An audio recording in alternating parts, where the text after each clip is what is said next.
no vision, there is no aggression, there is no mindset. मुझे पता है तुम ऐसा ही कुछ देखने आए हो, तो यार मैं ट्राई करता हूँ कि सोफिस्टिकेटेड तरीके की ऐसी की तैसी सीधी बात, नो बकवास, सीधे सीधे बात करते हैं कि एक्चुअली क्या हुआ है.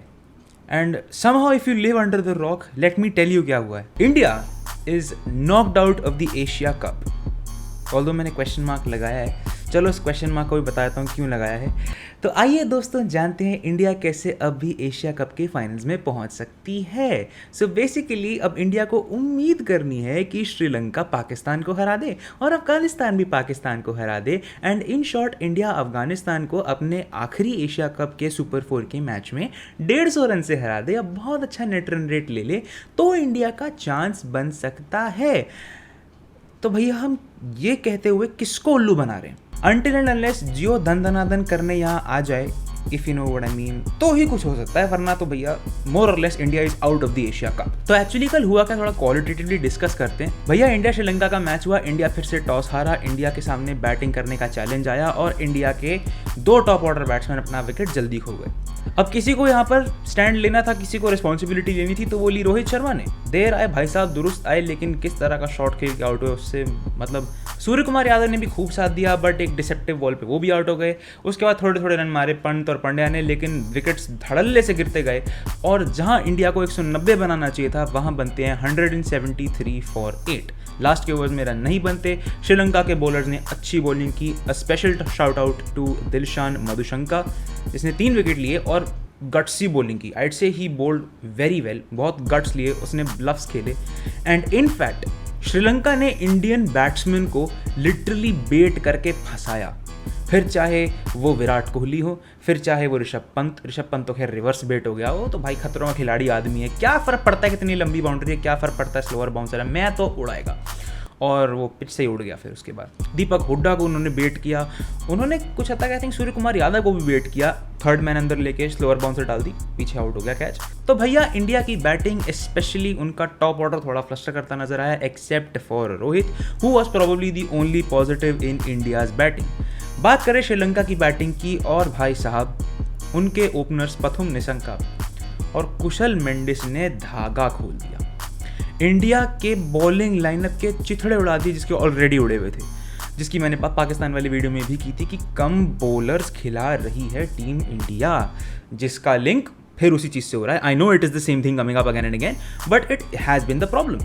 तो भैया cutting the Krebs, Sri Lanka match को डीप ले जाता है, जो कि जाना नहीं चाहिए था. चहल कोशिश करता है वापसी लेकर आने की, बट तब भी इंडिया लूज द गेम, क्योंकि भैया हम तो 5 ही बॉलरों से खिलाते हैं. चाहे हमारे पास एक बंदा एक्स्ट्रा है जो स्पिन करा सकता है, और अगर विकेट टर्न हो रही है, विकेट से स्पिनर्स को मदद मिल रही है, तब भी हम तो सबके 4-4 ओवर कराएंगे. Rohit Sharma believes in equitable distribution कि भैया 10 ओवर बाद सबके 2-2 ओवर थे और 20 ओवर बाद सबके 4-4 ओवर खत्म हो गए. ये नहीं कि आप किसी को एक बार बोल दो भाई तू पिट रहा है, थोड़ी देर रुक जा, कोई नहीं, तेरे 4 ओवर कराने मेरे को कंपलसरी नहीं है, मैं कोई दूसरा बॉलर ला करके उसका एक आधा ओवर करा सकता हूँ अगर वो मुझे मदद कर सके. तो वो स्टेप इंडिया को लेना था, वो इंडिया ने नहीं लिया. डेफिनेटली इससे रोहित शर्मा की कैप्टनसी पर भी सवाल उठेंगे कि बॉस अगर तुम्हारे पास एक रिसोर्स अवेलेबल था दीपक हुड्डा का, तो तुमने उसे बॉलिंग क्यों नहीं कराई, और अगर बॉलिंग नहीं कराई तो उसे तुमने एज ए बैट्समैन खिलाया है. तुम्हारे पास दिनेश कार्तिक बैठा भाई, better finisher and man in form, तुम उसको खिलाओगे नहीं. इंडियन टीम का इस एशिया कप में, क्या इन जनरल भी मैंने ये फॉर्मूला देखा कि चलता है कि भैया एक मैच है, उससे अगला मैच जो होगा उसमें जो इन फॉर्म बंदा है उसको आउट कर दो, ताकि जो बाकी बंदे हैं उनको भी हम देख लें कि वो कैसा खेल रहे हैं. I seriously don't understand this approach. Ravi Bishnoi Pakistan के अगेंस्ट अच्छा खेला, उसकी जगह इस मैच में बड़े बाबू रविचंद्रन अश्विन आ गए मैच खेलने के लिए.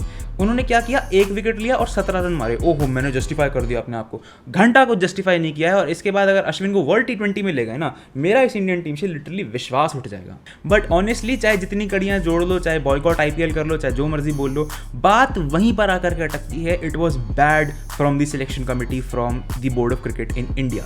BCCI की सिलेक्शन कमेटी में मुझे नहीं पता राहुल द्रविड़ का कितना से है, मुझे नहीं पता सिलेक्टर्स क्या कर रहे हैं, मुझे नहीं पता किस माइंडसेट से ये टीम जा रही है, क्योंकि स्क्वाड सिलेक्शन समझ ही नहीं आ रहा क्या हो रहा है. इंग्लैंड के लिए अलग स्क्वाड जाएगा, वेस्ट इंडीज़ में अलग स्क्वाड जाएगा, एशिया कप में अलग स्क्वाड जाएगा, और वर्ल्ड कप में कोई अलग ही स्क्वाड जाएगा. हम लास्ट ईयर वर्ल्ड कप में फेल क्यों हुए? क्योंकि हमने एक ऐसा स्क्वाड फील्ड किया जो अपने साथ अपना मतलब as a squad, as a team togetherness के साथ उतना खेला ही नहीं था.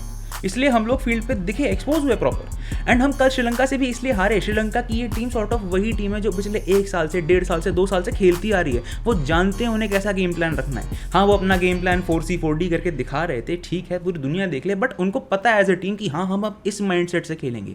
फ्री माइंड से, डिप्रेशन फ्री क्रिकेट खेल रहे थे। उनको पता है इंडिया पे प्रेशर है, वो प्रेशर डाल रहे थे फ्री माइंड से क्रिकेट खेल करके। इंडिया ने प्रेशर लिया और स्यापा हो गया।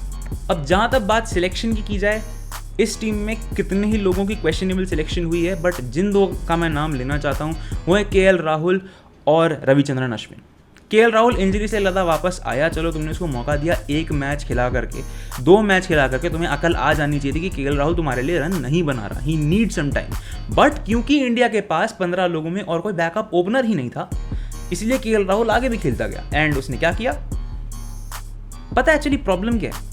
मैं यार, ये बहुत क्रेजी आर्ग्यूमेंट है, आई नो, तुम चाहो तो कमेंट में बैश कर सकते हो मुझे इसके लिए, बट इंडिया की आज की टीम का वही प्रॉब्लम है जो 20 साल पहले की ऑस्ट्रेलिया की टीम का था। Ditto same problem. दोनों के पास इतने बंदे थे कि एटलीस्ट 30 बंदे फर्स्ट टीम में खेल सकते थे क्योंकि दे वर दैट गुड। बट अंतर क्या है? अंतर इन दोनों में ये है कि जो वो ऑस्ट्रेलिया थी, that was unbeatable, they were world champions, they conquered every place they went, they were untouchable. And this Indian team is statistically the best World T20 team in the world right now. ICC rankings मुझे नहीं पता क्या फूक के बनाई उन लोगों ने, बट वो अभी इंडिया नंबर 1 टीम है। बट अगर हम अपने आप से पूछे क्या इंडिया नंबर 1 टीम है, स्पष्ट जवाब नहीं। इंडिया के मैनेजमेंट को ये समझना पड़ेगा कि अगर आप एक टॉप साइड हो, अगर हमें जीतना है तो हमें कुछ टफ कॉल्स लेने पड़ेंगे। जब MS Dhoni the untold story में सुशांत सिंह राजपूत ने ये बात बोली, वो बात आज भी लागू होती है। जब तक टीम एक यूनिट बन करके नहीं खेल सकती, वो नहीं जीत सकती। आज की डेट में आप इंडिया को इंडिविजुअल से डिफाइन करते हो, आप इंडिया को एज ए टीम डिफाइन नहीं कर पाते। आज की डेट में टीम्स हैं न्यूजीलैंड, ऑस्ट्रेलिया और कुछ हद तक साउथ अफ्रीका भी, काफ़ी हद तक इनफैक्ट। आज की डेट में इंडिया को आप एज ए यूनिट आइडेंटिफाई कर नहीं सकते क्योंकि आपको पता ही नहीं कि अगले टूर में कौन सा बंदा खेल रहा है, कौन सी टीम खेल रही है। बट क्या इस सबको बहुत हार्श लेना चाहिए? यार हार्श का नहीं, सीरियस लेना चाहिए, बहुत सीरियसली लेना चाहिए। आपको अपने कुछ एसेट्स को अब भी बैक करके चलना चाहिए। अब ये नहीं है कि अगर ऑस्ट्रेलिया और साउथ अफ्रीका के अगेंस्ट आपकी सीरीज आ रही है, आप पूरी 15 के 15 बंदे बदल दो। जी नहीं, आप आइडेंटिफाई करो कि एरियाज कौन से हैं जहां पर आपको बेटर रिसोर्सेज चाहिए। आपके पास जडेजा की इंजरी हो गई, आप अक्षर पटेल को खिला सकते हो, आप अक्षर पटेल को मेन टीम में रखो क्योंकि वो उस लेवल का प्लेयर बन करके निकल के आ रहा है। आप सूर्य कुमार यादव को सीमेंट करके रख सकते हो, एक अच्छा नंबर 4 नंबर 5 बैट्समैन है। हार्दिक पांड्या आपके लिए एक अच्छा प्लेयर है, आप उसको डेफिनेटली 4 ओवर दो, ये ज़रूरी नहीं है। बट क्या इस टीम का कैप्टन भी रिकन्सिडर किया जाना चाहिए? मैं उस डिबेट में नहीं पढ़ने वाला, वो आप कमेंट सेक्शन में बताओ।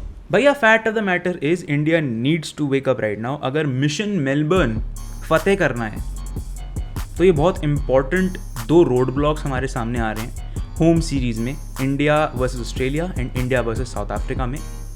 तो वहाँ पर अगर थोड़ी बेटर टीम मैनेजमेंट डिसीजंस लिए जाएं, राहुल द्रविड़ जो हमारे लिए बहुत फील गुड फेस ज़रूर है, अगर थोड़ा सा और से रखे। Everyone is remembering Dhoni right now, I think so यार, धोनी को परमानेंट टेक्निकल एडवाइजर तुम लोग अपॉइंट कर लो। I think that will be in the best of interest for Indian cricket. What do you think is the problem with this Indian team? Tell me in the comments below if you feel there is any problem with this Indian team or you just wanna laugh it away like. तो आप बोल रहे हो कि KL भाई को नहीं खिलाना चाहिए?